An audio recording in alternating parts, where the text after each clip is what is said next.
சுச்சக்கர வரதாச்சாரியம் சுத்தசத்வ குருத்தமம் ஸ்ரீநிதி ராகவம் வந்தே ஹியபார கருணாகரம் கவிதாஜித கல்லோலி கன்யகா காந்தவக்ஷசே கருணாதி குணாட்யாய கமலா நிதயே நமஹ. ஸ்ரீ சங்கரா டிவி நேயர்களுக்கு நமஸ்காரம். புன்னகை ராமாயணம் சுந்தர ஸ்பந்தம் 48, 49 ஆகிய 2 ஸ்லோகங்களை இந்த எபிசோட்ல பார்க்க போறோம். இது 2 in 1 எபிசோடு. அது எப்படிப்பா 2 in 1னா 48வது ஸ்லோகத்தின் தொடர்ச்சியாகவே 49வது ஸ்லோகம் அமைஞ்சிருக்கு. அதனால இதை 2 எபிசோடா தனிச்சு பார்த்தோம்னா அர்த்தம் புரிய முடியாதுங்கிறதுனால ஒரே எபிசோட்ல பார்த்து விடுகிறோம். 48, 49 ஆகிய 2 ஸ்லோகங்கள். இப்ப காட்சி என்னன்னா, பழையபடி சீதை ஹனுமானுடைய சுந்தரகாண்ட சாகசங்களை ராமனிடம் சொல்ல தொடங்குகிறாள். அப்ப சொல்றா, ஹனுமான் என்னமோ சொன்னா, ஏதோ என்னுடைய கற்பின் பெருமை, எங்க ஜனகராஜா அவருடைய வம்சத்தின் பெருமை, உங்களையே நினைச்சுட்டு இருந்தேன், அந்த நினைவின் பெருமைன்னு. ஆனா சீத்தை சொல்றா, எனக்கு என்ன பெருமையோ தெரியாது, எல்லாம் ஹனுமானுடைய சாமர்த்தியமா இருக்கலாம், அல்லது ராமபிரானே உங்களுடைய அனுகிரகமா இருக்கலாம். எப்படியோ அந்த நெருப்புலேருந்து நான் தப்பிச்சேன். அந்த நெருப்பு எப்படி இருந்தது தெரியுமோ அப்படின்னாலும் சீத்தை. இந்த ஒரு காமிக் சென்ஸ், ஹியூமரஸ் சென்ஸ்ன்னு சொல்லுவோம் இல்லையா, அந்த பயம் கலந்த ஒரு நகைச்சுவையோடு சீத்தை சொன்னாலாம், உங்களுக்கு தெரியாது, இருந்தவளுக்கு தான் தெரியும், என் இடம் ஏதோ எரியலைன்னு ஹனுமான் அசால்ட்டா சொல்லிட்டான், அந்த நெருப்பு எப்படி இருந்தது தெரியுமோ அப்படின்னாலாம் சீத்தை. எப்படி இருந்தது சொல்லுன்னு நான் ராமபிரான். அப்போ சீத்தை விளக்குகிறாள்.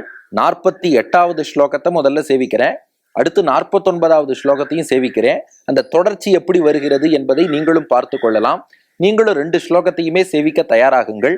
48வது ஸ்லோகம். பிராசாதானாம் புவி நிபததாம் அக்னினா கோர லீலேன ஆராமாந்தே ஜடிதி பததாம் விருக்ஷ சாக்கா கணானாம் ஆராத்கஸ்தத்விஜகுலகதா யாவிராசீத் அவஸ்தா சாமேத்யாபி ஸ்மிருதி முபகதா சேதசௌதி கம்பம். இது 48வது ஸ்லோகம். சீத்தை சொல்றா, சுவாமி உங்களுக்கு தெரியாத அந்த நெருப்பு எப்படி இருந்ததுன்னு. என்னாச்சு தெரியுமா? பிராசாதானாம் புவி நிபததாம் அக்னினா கோர லீலேன. அந்த அக்னி ரொம்ப கோரமா இருந்தது. அந்த கோரமான அக்னியினுடைய கோர தாண்டவத்தாலே பிராசாதானாம் வீடுகள் எல்லாம் புவி நிபத்ததாம் புத்து புத்து புத்து புத்துன்னு எல்லா வீடும் பூமியில விழருது. அது மட்டுமா, ஆராமாந்தே தோட்டங்கள்ல ஜடிதி பததாம் விருக்ஷ சாக்காகணானாம் மரங்கள் மரக்கிளைகள் எல்லாம் தோட்டத்துல புத்து புத்து புத்து புத்துன்னு விழருது. எல்லாம் நெருப்பினாலே தாக்கப்பட்டு, அந்த காட்சியை நினைச்சு பாருங்களேன், வீடு அப்படியே எரிஞ்சு ஒரு பெரிய அடுக்குமாடி கட்டடம் அப்படியே சாய்கிறது. இந்த பக்கம் தோட்டத்துல பார்த்தா மரங்கள் மரக்கிளைகள் நெருப்புல எரிஞ்சு ஒடிஞ்சு கருகி அவையெல்லாம் சாய்கின்றன. ஆராத் கஸ்த த்விஜ குல கதா யாவிராசீத் அவஸ்தா. வானத்திலே பறந்து கொண்டிருந்த பறவைகள் எல்லாம் இன்னும் பறந்து பறந்து மேல போயிடுத்தான். ஏன்னா நெருப்பு வானை நோக்கி, வானை முட்டும் அளவு எரிந்து கொண்டு இருக்கிறது. பறவைகள்லாம் எவ்வளவு தூரம் மேல பறந்து போக முடியுமோ அவ்வளவு தூரம் போச்சு. சாமேத்யாபி ஸ்மிருதி உபகதா சேதசௌதி கம்பம். இதை இன்னைக்கு நான் நினைச்சு பார்த்தாலும் என் மனசே நடுங்கிறது தெரியுமோ சுவாமி. அது சாதாரண நெருப்பு இல்ல. அப்போ கட்டடங்கள்லாம் பூமியில விழுந்தது, மரக்கிளைகள்லாம் தோட்டத்துல விழுந்தது, பறவைகள்லாம் வானத்தை நோக்கி போச்சு. அப்படிப்பட்ட நெருப்பு. ஆனா அப்படிப்பட்ட நெருப்பாக இருந்தாலும் 49வது ஸ்லோகம் சீத்தை சொல்றா, சர்வத்ரைவம் சகல பயதே சம்பிரமே ஜாகரூகே சித்திரம் மத்கம் பதமபி மனாக் அக்னினான் அபிபூதம் இத்தம் தேவ்யா பய பிஷுனயா சித்திரவத்யா கிராதே ஜாதம் மந்த ஸ்மிதம் அவதுமாம் ஆனனே ராமபத்ரா. இப்ப சீத்தை சொல்றாளாம், சர்வத்திர ஏவம், இப்படி எல்லா இடங்களிலும், சகல பயதே எல்லோரும் அஞ்சிக் கொண்டிருக்க, சம்பிரமே ஜாகரூகே இப்படிப்பட்ட நிலையில் அக்னி எல்லா இடங்களிலும் பரவி இருந்தாலும், சித்திரம் ஆனாலும் ஒரு வியப்பு என்னன்னா, மத்கம் பதமபி நான் இருந்த இடத்திலே மனாக் அக்னினான் அபிபூதம், லேசா ஒரு துளி கூட அக்னிங்கிறது என்ன சுத்தி மட்டும் இல்லை.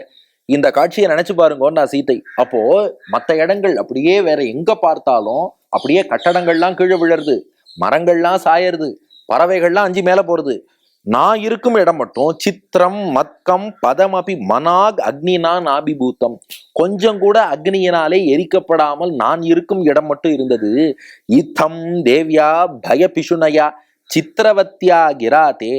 இவ்வாறு தேவியான சீத்தை இனிமையான வார்த்தைகளை கொஞ்சம் பயம் கலந்த நகைச்சுவையோடு சொல்ல, ஏன்னா இது இப்படி நினைச்சு பாருங்களேன். சீதையை சொல்றா, சுவாமி உங்களுக்கு தெரியாது அது எப்பேற்பட்ட நெருப்பு தெரியுமா, சுத்தி கட்டடம் எல்லாம் கீழே விழுந்துன்னு இருக்கு, மரங்கள்லாம் சாஞ்சின்னு இருக்கு, பறவைகள்லாம் மேல ஓடுறது, ஆனா நான் இருக்கும் இடம் மட்டும் நெருப்பு எரிய மாட்டேங்கிறது. இதை பார்த்தாலே எனக்கு பயமா இருக்கு. ஏன்னா நாம் இருக்கும் இடத்துல நெருப்பு இல்லைங்கிறது அப்புறம், சுத்தி நடக்கிற காட்சியை பார்த்தாலே பயமா இருக்குமே, அது எவ்வளவு பெரிய பயம் தெரியுமோ, அதெல்லாம் நேர்ல பார்த்தாதான் தெரியும் அப்படின்னு சீதை சொல்ல, ராமா அதை கேட்டு ஜாத்தம் மந்த ஸ்மிதம் அவத்துமாம், ஆனனே ராமபத்ரா, உன்னுடைய முகத்தில் ஒரு புன்னகை தோன்றியதே, அதைத்தானே வடுவூரிலும் காட்டுகிறாய், இந்த புன்னகை அடியேனை காத்தருளட்டும்னு வில்லூர் சுவாமி பிரார்த்திக்கிறார். அப்போ 2 ஸ்லோகங்களின் சாரம் என்னன்னா, ஒண்ணு பூமியில் மாளிகைகள் சாய்ந்தன, தோட்டத்தில் மரங்கள் சாய்ந்தன, பறவைகள்லாம் வானத்தை நோக்கி பறந்து போச்சு, இதெல்லாம் நினைச்சாலே மனசு கலங்குறது. ஆனா சுத்தி இத்தனை நடந்துட்டு இருந்தாலும் நான் இருந்த இடம் மட்டும் நெருப்பு இல்லை, இல்லாம இருந்து என்ன பண்றது, சுத்தி நடக்கிறத பார்த்தாலே அவ்வளவு பயமா இருக்கு தெரியுமோ அப்படின்னு சீதை சொல்ல, ராமா அதை கேட்டு நீ பூத்த புன்னகை, இதோ வடுவூரில் நீ காட்டும் புன்னகை அடியேனை காக்கட்டும்ங்கிறார். இப்ப 3 விஷயத்துக்கு வருவோம். இங்கே ராமனுடைய புன்னகைக்கான காரணம் என்னன்னா, சீத்தை அப்படியே மாத்திட்டா. அதாவது ஹனுமான் என்ன பண்ணார், ஏன்னா இப்போ இது யார் காரணம்ங்கிற ஆராய்ச்சி அப்புறம், ஆனா எப்படி நாம இருக்கணும்னா, நான் எதுக்குமே கிரெடிட் எடுத்துக்க கூடாதான், எல்லாத்துக்குமே இன்னொருத்தரை நாம புகழ வேண்டுமே ஒழிய, எங்கேயுமே ஒரு நல்லது நடக்கிறதுனா அதுல ஏன் பங்கு என்னது இருக்குன்னு சுட்டி காட்டக்கூடாதான்.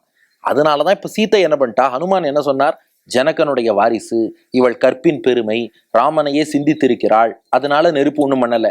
சீத்தை அப்படியே ட்விஸ்ட் பண்ணா, நான் ஹனுமான் இருக்கானே ரொம்ப கெட்டிக்காரன், எவ்வளவு அழகா நெருப்பு வச்சிருக்கான்னா, என்னை சுத்தி இருக்கிற எல்லா இடங்களிலும் மாளிகைகள் சாயும், மரங்கள் சாயும், பறவைகள்லாம் பயந்து ஓடும், எல்லா இடத்துலயும் எல்லாம் நடந்தாலும் என் மேல மட்டும் துளி கூட நெருப்பு படாதபடி சூப்பரா நெருப்பு வச்சிருக்கான் ஹனுமான். கிரெடிட் கோஸ் டு ஹனுமான்டா சீத்தை. இப்ப நாம கேட்போம், இப்ப ஆக்சுவலா யாருக்கு தான்ப்பா கிரெடிட், இது சீத்தையின் கற்பால் நெருப்பு சுடலியா, ஹனுமானுடைய அந்த பிரபாவத்தால் சுடலியானா, இதை பத்தியே ஆராய வேண்டாங்கிறது ஆச்சாரியர்கள் திருவுள்ளம். நாம என்ன சொல்லிக்கணும்னா, யார் செஞ்சாங்கிறது முக்கியம் இல்லை, நான் இல்லைன்னு சொல்லிடணுமா. இது புரியறதுக்காக ஒரே ஒரு உதாரணம் சொல்றேன். சமீபத்தில் அடியனுடைய ஸ்ரீபாஷ்யாதி ஆச்சாரியன் டாக்டர் ஸ்ரீ உவே கருணாகராச்சாரியார் சுவாமியினுடைய 76வது திருநக்ஷத்திர வைபவம். அங்கே சுவாமியை சேவிக்க எல்லா சிஷ்யர்களும் போயிருந்தோம். அப்போ சுவாமி தீர்த்தம் சாதிக்கிறார். அப்போ அடியனும் நின்றுறத, சுவாமியோட இன்னொரு சிஷ்யரும் நின்றுறத, தீர்த்தம் கொடுக்க வந்தார் சுவாமி. 2 பேர் நிற்கிறோம். உடனே கேட்டார், உங்க 2 பேர்ல யார் சீனியர்னு சொல்லு, அவளுக்கு முதல்ல தீர்த்தம் கொடுக்குறேன்னார். அடியன் டக்குன்னு அவரை காமிச்சு, அவர் தான் சீனியர், அவருக்கு முதல்ல கொடுத்துருங்கன்னு. உடனே சுவாமி சாதிச்சார், 2 பேர்ல யார் சீனியர்னு கேட்டா, அவர் சீனியர்னு சொல்றவன் தான் உண்மையான வைஷ்ணவன், நான் சீனியர்னு சொல்லிட்டான்னா அவ்வளவுதான், வைஷ்ணவத்துவம் போச்சுன்னார். அப்ப என்ன விஷயம்னா, இதனால நடந்துதா அதனால நடந்துதாங்கிறத விசாரம் பண்ண வேண்டாம். அவரவர் சொல்லிக் கொள்ளும் போது நான் இல்லை, அவர் தான் பெரியவர், அவரால் தான் நடந்தது, அப்படித்தான் சொல்லிக்கொள்ள வேண்டும்ங்கிறது உயர்ந்த பண்பு. அத சாக்ஷாத் மகாலட்சுமி தாயார், எம்பெருமானோடு திவ்ய மகிழ்ச்சியாக இருக்கக்கூடிய தாயார் நமக்கு புரியும்படி சொல்றா. அதனால அதெல்லாம் ஹனுமானுடைய பிரபாவம். நான் என்ன பண்ணேன், அந்த இடத்துல இருந்த எனக்கு தான் அந்த பயம் தெரியும். ஆனா ஹனுமான் கெட்டிக்காரன், என் மேல மட்டும் படாதபடி அவ்வளவு சூப்பரா அந்த நெருப்பு வச்சுட்டு போயிட்டான்னு சீதை சொல்ல, அதை கேட்டு ராமன் புன்னகை செய்தான். இது இந்த புன்னகைக்கான காரணம். 2, இது உணர்த்தக்கூடிய ஹனுமானின் பண்பு என்னன்னா, சீதையின் பண்பும் அதான், ஹனுமானின் பண்பும் அதான். எந்த ஒரு நல்லது நடந்தாலும் இந்த ஸ்டிக்கர் ஒட்டுறதுன்னு சொல்றோமே, யாரோ ஒருத்தர் பண்ணதுக்கு நம்ம ஸ்டிக்கரை ஒட்டிக்கிறது, அந்த மாதிரி பண்ணக்கூடாது. அது கிரெடிட்டை எப்போதுமே இன்னொருத்தருக்கு கொடுத்துட்டு நான் ஒன்றும் பண்ணலைன்னு சொல்லணுமே ஒழிய நான் தான் பண்ணேன்னு சொல்லக்கூடாது. அதை சீத்தையும் பண்ணி காமிச்சா, ஹனுமானும் பண்ணி காமிச்சார். அதனால இதை ஹனுமானுடைய குணமாகவும் நாம ரசிக்கலாம். இனி இந்த புன்னகையை ரசிப்போருக்கு என்ன பலன்னா, இந்த புன்னகையே எல்லா ஆபத்திலேருந்தும் காக்குமா. அதான் சுத்தி அவ்வளவு நெருப்பு இருந்தாலும் சீதைக்கு ஒன்றும் ஆகலை இல்லையா, அது போல எத்தனை ஆபத்துகள் வந்தாலும் இந்த புன்னகையே காக்கும். வாருங்கள் 48, 49 2 in 1 வரிசையா 2 ஸ்லோகத்தையும் மீண்டும் சேவிப்போமா. எப்போதும் ராமன் நமக்கு எல்லா ஆபத்திலும் துணை நிற்க வேண்டும், ஹனுமான் காக்க வேண்டும் என்ற பிரார்த்தனையோடு சேவிப்போம். 48 பிராசாதானாம் புவி நிபததாம் அக்னினா கோரலீலேன ஆராமாந்தே ஜட்டிதி பததாம் விருக்ஷசாகாகணானாம் ஆராத்கஸ்தத்விஜகுலகதா யாவிராசீத் அவஸ்தா சாமேத்யாபி ஸ்மிருதிமுபகதா சேதசஸ் சௌதி கம்பம். 49 சர்வத்ரைவம் சகல பயதே சம்பிரமே ஜாகரூகே மிச்சித்ரம் மத்கம் பதமபி மனாக் அக்னினான் அபிபூதம் இத்தம் தேவ்யா பயபிஷுனயா சித்திரவத்யா கிராதே ஜாத்தம் மந்த ஸ்மிதம் அவதுமாம், ஆனனே ராமபத்ரான்னு சொல்லுவோம். எந்த ஆபத்தும் வராமல் ராமன் காப்பான். நன்றி, வணக்கம்.